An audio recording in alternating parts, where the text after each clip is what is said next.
So I'm Constable Susan Hatanaka, and do you understand police officer with Halton Regional Police Service, and I've been a police officer for 29 years now, and I'm currently assigned to our 20 Division Community Mobilization Bureau out of Oakville here, and 6 London Dundas is where our station is. Okay. So we have 8 officers that teach the B.R.A.V.O program for fun, and I'm lucky enough to be one of them. I also have 3 children myself. So my kids are 18, 16, 14 now. They're in grade 12 again, and grade 11 and grade 9. So I think that it's a great program because I get to help the students at the grade 6 level and make good choices, make good decisions, but also I bring the piece of being a mom to it and living the teen years with them too. So I also think that it's time well spent by the police early with the students, and the B.R.A.V.O program stands for Building Respect, Attitudes, and Values with Others. I teach the program at 20 some odd elementary schools in Oakville, and we also develop a really great relationship with the schools and the administrators and the staff and the students as well. So I think it's a real positive piece for us to be able to do that. So today what we're going to do is a quick review of the B.R.A.V.O program. I also have some videos to show you at the end if you're interested in seeing what we show the students as well. And I don't know if you'd ever heard of the D.A.R.E program before? Yeah, that was. Okay. And did you take D.A.R.E? All right. So we did a review of the program in 2012, and we looked at it and thought, okay, what's going on with the program? What are our thoughts about it? What could we do? And we looked at creating our own program. And one of the joys of us having our own program is that we can modify and change it, right? So as trends change, as times change, we can change with that as well. And we can also really deal with what we think are Halton issues too, right? It's not just an international program that's more specific. So I did the review in 2012 and came up with the B.R.A.V.O program, Building Respect, Attitudes, and Values with Others. A lot of the content is in line with the Ministry of Education grade 6 curriculum as well. Schools are great about having us in. Staff like it, and the students like it. Parent just saw me in the hall and he said, "Oh, my child just took B.R.A.V.O, they loved it, thanks so much." So get lots of great feedback about it. And in 2013 we did a pilot project to check it out, see how it rolled out. And like I said, now we have 8 full-time officers doing it. We did the program with over 7,000 students a year, so it's a great opportunity for us to meet a lot of the residents of Halton too. Okay. And a big part of the program as well is involving families. So we have a family extension booklet that each of the families get to. So I know my daughter went through the B.R.A.V.O program at Burlington with a different officer. And she would come home from school that night and say, "Mom, we had B.R.A.V.O tonight, or today at school, right? Can we go through the information?" So this is a booklet for the families to keep, and it goes through lesson by lesson, and it helps stimulate the conversation with the families too. And a lot of comments that we get at the end of the program from the families is that, wow, it really helped us talk with our children about different things. So love that aspect of it as well. And some of the students have siblings who have been through it, and I think it helps the sibling connection too. Yeah, absolutely. Okay. The B.R.A.V.O student notebook is also in an editable form on a laptop as well. So however the student works best, we've got it in different forms for them. And this book stays at school, right, during the program, and then it goes home with the students at the end of the program. Okay, so are you ready to follow along? I am. B.R.A.V.O student 101. Thank you. Okay. So the first lesson that we do is an introductory lesson. So I introduce myself, we introduce the program, we talk about some basic classroom rules. And I've got to say, the students are amazing to work with. They are thrilled to have us in the school, and they're eager to do the B.R.A.V.O program with us for sure. So we talk about what the program stands for. We always talk about how building is an action word, getting things together, making things big and strong. And respect, talking about respecting yourself, others, property, and the law. Also with attitudes, having good, strong attitudes about drug use and making good choices, and also walking the talk. A big thing that we try to help the students understand is don't just sit in the class and go, yeah, I got it. You actually have to apply it, right? So how are you going to apply what you've learned in the class and have those great attitudes in your life? And also your values, your own personal measure of right and wrong, and others realizing that their actions affect other people. I usually give an example like, oh, you choose not to brush your teeth at night, but does that affect anybody else? And then they kind of realize, oh yeah, so could that affect your parent? And then they realize, yeah, you know what, the dental bills and everything else, right? So recognizing their actions do affect others is important. And then what carries through the whole B.R.A.V.O program is our decision-making model, STAR. So that stands for state your situation. The T stands for think about your choices. And when we're thinking about our choices, we have to really weigh them. Okay, so these are my choices, but what good and bad things can happen with each choice? And how do I make the best one, right? And then we act on the best choice for us, and then review and reflect. You look back and go, you know what, was that a good choice? Did it work out? Should I have done something differently? What would I do next time? And if it worked out great, then you've got that in your knowledge as well. Okay, and then we do a scenario. So it's a scenario that the students, it just gets their mind thinking about the STAR decision-making model. So a group of your friends have invited you to hang out at the park, but your parent or guardian expects you to walk the dog that's been in the house all day. What do you do? And so we just start applying the STAR decision-making model. Okay, well, what's the situation? What are our choices? What's going to be the best choice? And review your decision. And we talk about needs there, right? That a dog has needs, and a dog's a part of your family. And you have to show respect to your family. You have to show respect to things and people that have needs. So how do we do that? And the students all come up with great choices, and we all figure that we can't just ditch the dog and go to the park with our friends. We come to that conclusion together. At the end of every lesson, there's also a review questions. So we introduce the topic, we talk about some different scenarios, or we do some activities about it, and then we do a review as well. And so the review questions on page 4, what's B.R.A.V.O stand for? This is the steps of the STAR decision-making model. List 2 things that affect your decision-making. Right, so the program is typically the same day each week. So we have a set schedule, and I have some schools that have basically a half a class of grade 6 students at it. It's a grade 6-7 split with maybe 10 grade 6 students in the whole school. Right. In other schools, I have 5 classes of grade 6s, so it can vary greatly, but we see them on a week-to-week basis. And each lesson builds on each other. And it's great because then we get to really know the students and build rapport with the students, which is awesome. Okay. On page 5, we talk about peer pressure. And I'll ask the students, am I your peer?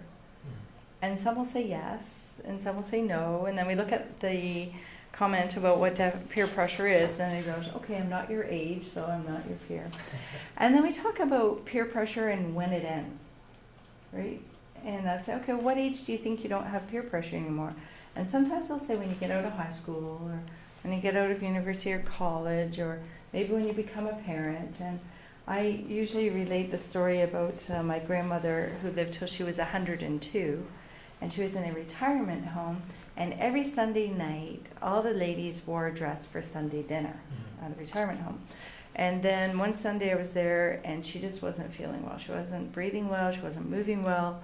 And I said to her, just wear your pants. Like, they look great. She said, I can't wear, pants to Sunday dinner. Like, she was concerned about what people were going to be saying about her. Sure. Right? She's putting personal pressure on herself to change because she's concerned about peer pressure. And it's like, okay, peer pressure goes on forever. So let's figure out how to deal with it. And I think, the first one that we've got up there is really important as positive peer pressure, right? A peer tries to encourage you to do something that's positive, fun, and safe. And I explain that I expect them as my B.R.A.V.O students to use positive peer pressure with each other. If you see somebody kind of making not a great choice or thinking about doing something that's not what they should be doing, not safe to do or not proper to do, then how can you use positive peer pressure? And it's interesting because the students will relate different times that somebody's used positive peer pressure with them, and they were thankful for it. And that's where, okay, well, let's apply that, right? Let's do that for others as well. Then we talk about friendly peer pressure, where somebody can just say in a nice, friendly way, hey, you want a beer? You want to smoke? You want to go do this? And it's wrong. So, but they do it in a friendly way. And the next kind is teasing peer pressure. And that's where it could be, come on, don't be a chicken, don't be a baby, just try it. And then we also talk about bullying peer pressure, where a peer uses threats or violence to try to get you to do something. And that could be something like, come on, you have to drink or I won't be your friend anymore. And then we ask the students to come up with ways that you can respond to negative peer pressure. So I usually use the example like, if somebody comes up to you and says, hey, do you want to smoke? Right? Could you say no to that? And they're like, well, yes. Okay, how so? And they come up with all the ideas, and I write them on the board, or the officer does, and then they include them in their books. And it can be things like saying no thanks, right? Walking away, using humor. One student I had said, Officer Hatanaka, I tell them I have to go, my goldfish is drowning, right? Or they may use strength in numbers, where they hang around with a bunch of non-users and say, oh, we all don't use that. Or they could give a reason or excuse too, right? Or give a fact. But usually the students realize too, like, this is a time that I could use positive peer pressure too and say, you know what, I'm not going to do that. Let's not do it, right? I'm concerned if you're about to smoke, let's not be doing that. On page 6, we talk about how to respond with confidence and why that's important. And generally role play it with the teacher, and role play like in a really shy, unconfident way, really passive way. And then I role play in a really demanding and aggressive way, up in their face, in their face, like, no, I don't want to do it. And why that's not an appropriate way. Sure. And there are some students who go, oh, I think that would work. And I'm like, well, wait a minute, right? Because you take a step in, and that person may go, uh-oh. Right. Or that person may go, oh yeah, right. And then the fight's going to be on, sure. Right? So talk about standing up for yourself, but still doing it with respect. And then we do scenarios in the class where the students stand up and role play it themselves. And we look for the eye contact. We look for using really good body language. We also look for a strong voice and clear message. And we cover things off, like if somebody asks you to do something that's wrong or dangerous, should you say, not today?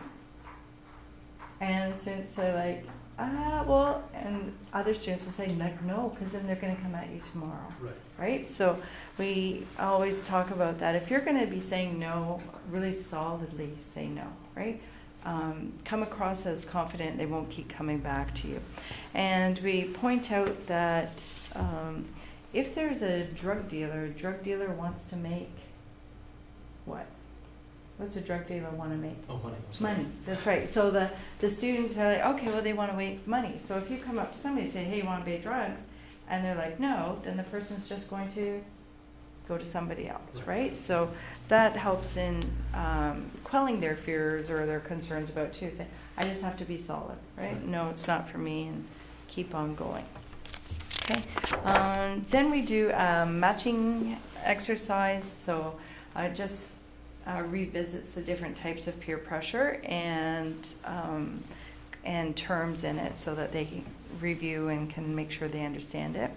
And then we want them to reflect back and say, have they stood up to negative peer pressure well, and what worked for them in doing that.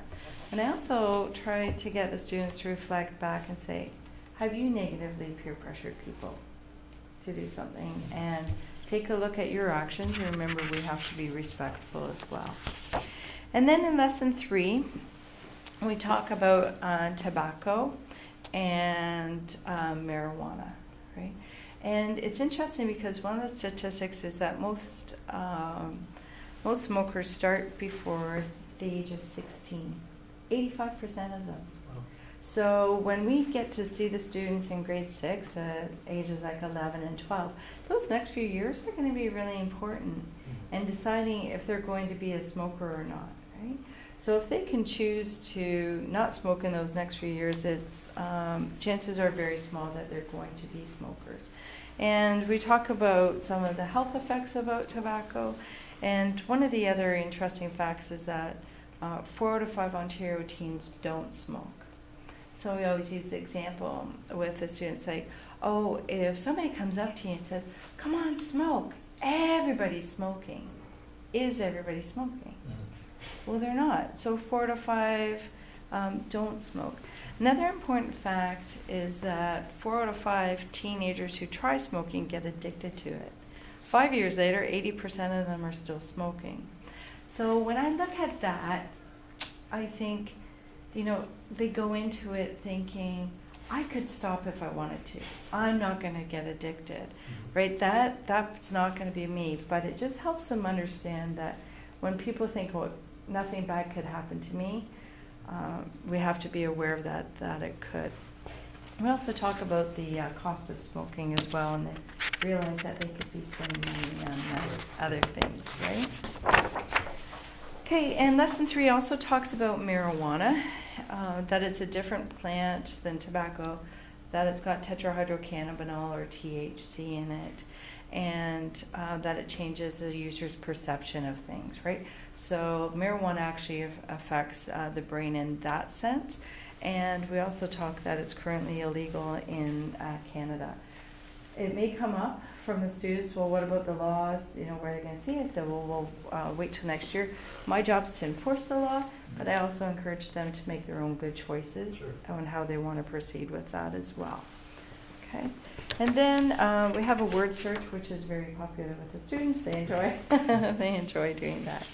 There's a level of excitement when that comes out. Yeah.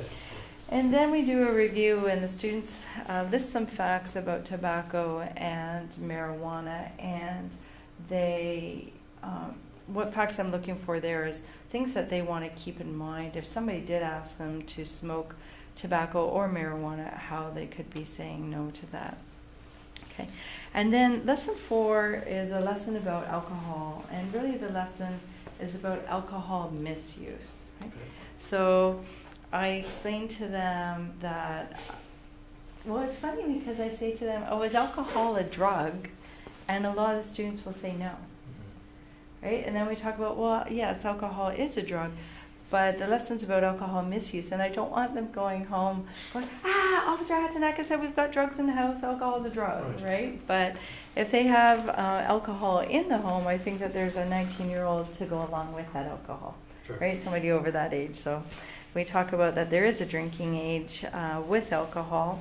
We also talk about risks to personal safety, and I generally have my students raise one finger and say, like, alcohol and misuse, wrap another finger out and say bad decisions, and how they can be so tied together, right? People say things and do things that they wouldn't normally do under the influence of alcohol.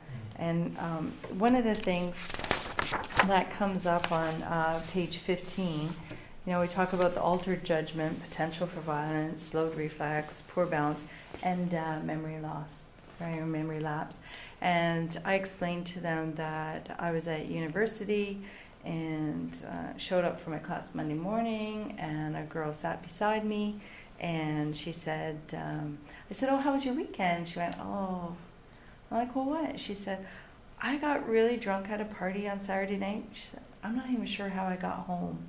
I think I got a ride. Oh, okay, well, let's talk about that, because just personal safety-wise, like, you want to be able to remember what happened, right? And how you got home, who you got home with. And we talk about, concerns about if she got into the car with a drunk driver, and her own personal safety in the car and with that person and in her place. So it does bring up a lot of really good discussions about that, as well as the effects, just, managing yourself as well. And then also the long-term effects of alcohol, we cover those off too. And then we do a scenario, and I think it's a really interesting scenario. We spend quite a bit of time on it. and it says, you are sleeping over at a friend's house. After their parents have gone to bed, your friend gets a bottle of beer for you to share. What do you do? Okay, so under the S, state the situation, basically you get offered beer to sleep over. Okay, well, think about your choices. And the students will say, okay, I could say no. I'm like, great. And the students say, well, I could say yes and drink it. And we talk about why that's not a good choice, but it is a choice, you're right. Okay, and what else? What are your other choices? And some of them get a little stuck. Oh, you could wake up the parents, okay, upstairs, sure. And then I usually have them put a little star by those beer bottles there. Oh, yeah. And write this. Exit plan. I'm like, do you have an exit plan? And we talk about what an exit plan is and why you should have one and what to do, right? And I explain that with my own children, this is my exit plan, right? Call me. If you're at a sleepover, 1, 2, 3, 4 in the morning, I don't care. Call me, I will come and get you. And I don't need to hear, oh my gosh, I don't need to hear that. All I need to hear is, can you come get me? Right. For us, just with me personally, I say, you need to call me, because if you bing me, I think it's another like Michael's email, Right. Yeah. right? I may not wake up to a bing, but I will wake up to a ring. Right. So, I want them to know that they can get out of situations. I will never get upset at a child of mine calling for me to come get them, but I will get upset if they don't call, right? So we also talk too that this could be about alcohol, but it could be in any number of things at a sleepover, right? Like maybe it's cyberbullying that's going on. Maybe somebody wants to play truth or dare and it's going wrong, like whatever's going on. Maybe it's a prank that's happened at the sleepover that didn't go over. What is going on? How can you get yourself out of that situation? And they can get out by calling, and they need to call, right? And I said, not all situations are for children to sort and figure out and manage, right? The adults in that situation can sort everything out. And some of the students say, well, you know what, can I just stay at the sleepover? I'm not going to drink. They can drink, but I'm not going to drink, right? And then I'll say, okay, well, what if we're this girl here, say that she's in grade 6 and I'm in grade 6, she's at my house sleeping over, I pull out beer and then I take a selfie and then I throw it up on my Instagram, and she's stuck in it, right? And they're all like, ooh. And I'm like, pretty tough to backpedal out of that one, right? And how many people have seen it? So it's about understanding that you want to put yourself in safe situations. And they said, well, she wouldn't put it on her Instagram. I'm like, what about that altered judgment? What about those bad choices that happen with alcohol? So I think it's a really good lesson for them to understand they can get themselves out of situations and to make good choices on their own. And that adults are there to help them too. Their family can help them with that. Okay, and scenario 2, you're hanging out at the skateboard park and a friend approaches you, or somebody you know approaches you, you recognize them, they're older, they offer you some marijuana. What are you going to do? How are you going to handle that? So it puts them in situations out in the community that they can process before they happen, right? So that they're ready to go and they know how to respond already. So I really like that about the program as well. So review questions for the lesson on alcohol. How can you tell when somebody's consumed too much alcohol? How can alcohol misuse affect your personal safety? And what are some things that you know about alcohol in the law, right? Then lesson 5, we start to talk about bullying. We go over the Education Act definition of bullying and how it's repeated, persistent, aggressive behavior directed at individual or individuals that's intended to cause or should be known to cause fear and distress and or harm to another person's bodies, feelings, self-esteem, or reputation. And then bullying occurs in a context where there's a real or perceived power imbalance as well. Then we talk about the different types of bullying. But I start off the class by saying that after 29 years of policing and them going through kindergarten, grade 1, grade 2, grade 3, grade 4, grade 5, grade 6, why do we still have to talk about bullying? And then they're like, oh, then they realize, because somebody's doing it. I'm like, absolutely. So while we're talking about this subject, I need each of them to be doing some self-reflection too and thinking, is this me a little bit, right? Am I maybe acting this way? How am I treating other people, right? So I think it's important not just to talk about it, but also try to figure out how to resolve it. And if they're doing it, can we get help with that, right? We talk about verbal bullying, okay, with words. And I relate, I think there's a picture of a dictionary being thrown at somebody. It's like words hurt, right? Absolutely, words hurt. Social emotional bullying, the spreading of rumors and gossip and making fun, excluding and ignoring them. And I think it's really good that we spend time on this as a class discussion about including people and not stirring up drama in the class and not being mean socially, for sure. Then we talk about physical bullying, use of force to abuse people or their property. And typically in the schools, I personally haven't dealt with much physical bullying, right? I think sometimes people mess with people's property along the way. And it may not be perceived by the person who's doing it as bullying, right? Because they think, oh, I wasn't bullying, I was just, and the students all feel, I was just kidding around, I was just joking. Well, you keep taking stuff off of somebody as a joke, it's not a joke to that person, right? And we talk about how if somebody comes to you and says, I feel really disrespected when you keep taking my hat, or when you keep doing this. And the person who's that's said to has to say, okay, I get it, I'm sorry. And not be doing it again. Oh, okay, thanks. And then we talk about cyberbullying, okay, and how it is unfortunately so available, right? I'm glad that I got through school without the internet. It's true. Right? So unfortunately with cyberbullying, it's available 24/7, right?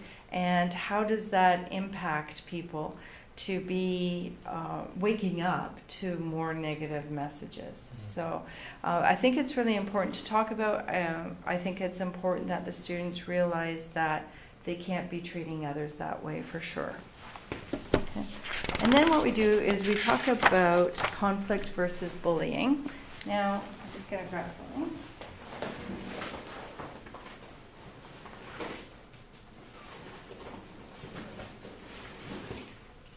With the conflict versus bullying, we help them understand the difference between the two.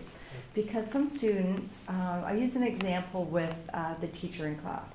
So say that we were playing cards at nutrition break, and then the teacher won and I lost, and I called the teacher a name. Is that conflict or is it bullying? And the students realize, okay, well that was conflict because it's not, and then they fill in the blank, that's not repeated. Right. So they understand that, unfortunately, sometimes think people are being bullied when really it's conflict. And it's important to understand the difference because they're treated differently and they can be helped differently. Okay, I'm just going to plug this in. Okay, just a little bit too late. Oh, I didn't lose that. That's okay. I'll figure it out.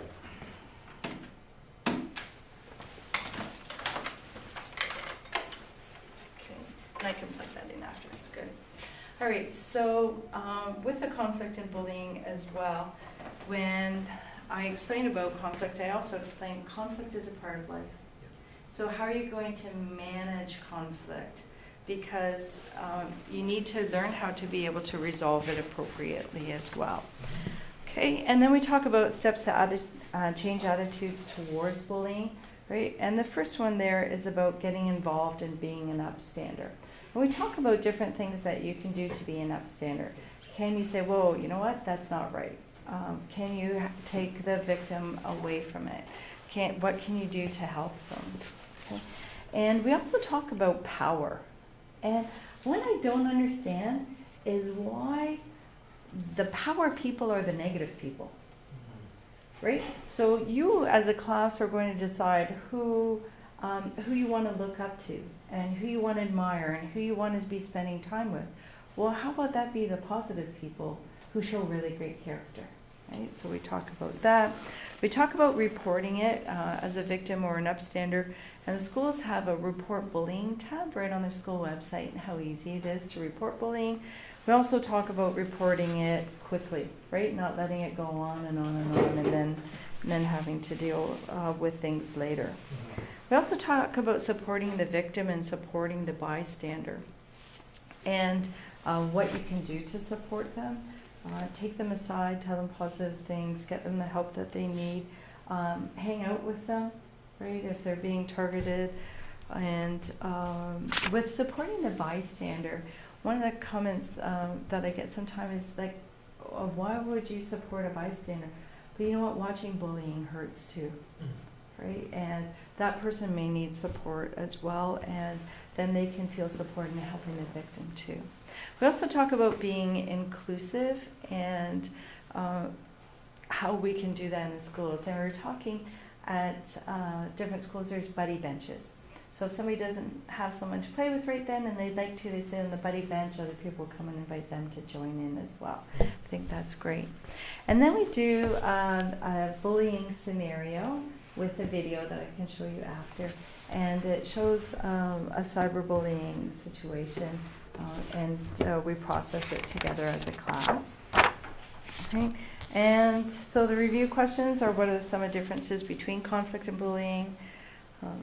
And obviously intent is there, how often it happens, and that's not done for power and control out of conflict.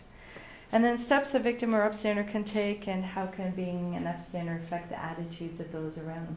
And we talk about how is a class, you know, if you have a class full of upstanders and a community full of upstanders, then you feel pretty good going anywhere. You know, everybody's going to be treating you like they should.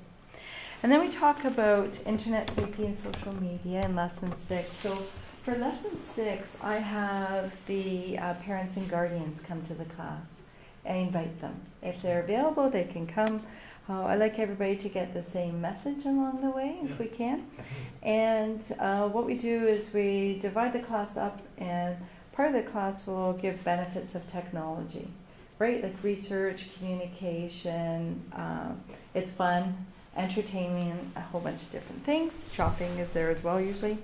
And then also some safety concerns or things to be aware of with the internet as well, right? So generally you give a situation here where somebody's about to put a picture of themselves up on their new longboard or skateboard, right? Well, what's in that picture? Okay, so there's their house. I know you're not going to want to be my Pictionary partner, I get that. Okay, their house is here. Okay, the sidewalk's there. Okay, they're on their skateboard. But what else is in that picture? Their address. Right, their house number, the address, garage door can be open, showing a bunch of things. License plate. Yeah, license plate of the car. What if they have like a sport team jacket on? Yeah. Then they go to the website for that sport team and find out their way that weekend for a tournament. Right.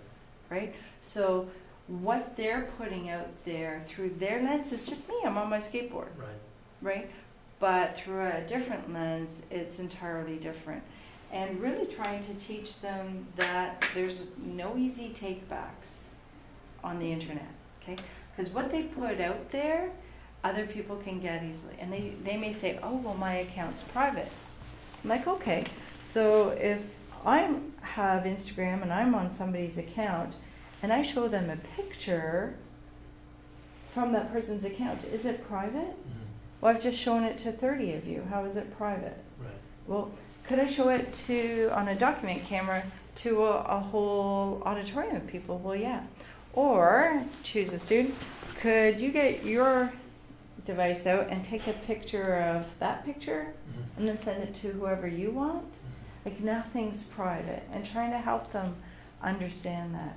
And really trying to help them to understand that they're creating a trail about how respectful or not respectful they are through the internet as well, right? So these days, schools may be checking, like post-secondary schools may be checking social media accounts, right? Jobs may be checking social media accounts. And I basically say, at any time, you should say, here, feel free, check my stuff, no problem at all. I have absolutely nothing to hide. Right? And how, if you're negative and hurtful to somebody, you're doing it in such a public way for that person to feel it too. And also talk about if you do have conflict with somebody, why not to deal with it over social media, and how to deal with it in a more positive way for sure. And we go through a think model through B.R.A.V.O as well. Okay, so with the think that we use for the internet and social media is this. Is it, so is what you're putting true, right?